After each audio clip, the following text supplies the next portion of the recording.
بسم اللہ الرحمن الرحیم۔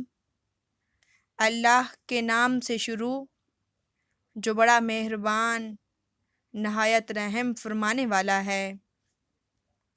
حضرت ابو ہریرہ رضی اللہ تعالی عنہ روایت کرتے ہیں کہ حضور نبی اکرم صلی اللہ علیہ وآلہ وسلم کی خدمت میں ایک دیہاتی حاضر ہوا اور اس نے عرض کیا، یا رسول اللہ صلی اللہ علیہ وآلہ وسلم، مجھے ایسا عمل بتائیے جسے انجام دینے سے جنت میں داخل ہو جاؤں۔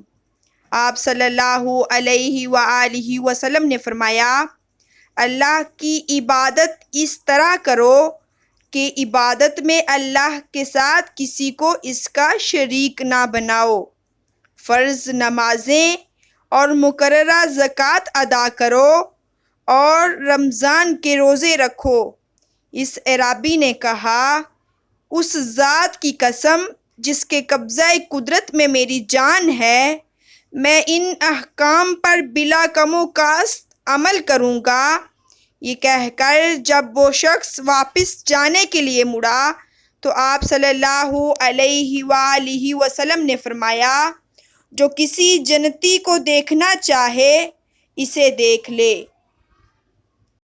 دین اسلام کے اس پیغام کو پھیلانے کے لیے ہمارا ساتھ دیجیے، چینل کو سبسکرائب کریں اور اس ویڈیو کو دوست احباب کے ساتھ ضرور شیئر کریں۔ شکریہ والسلام۔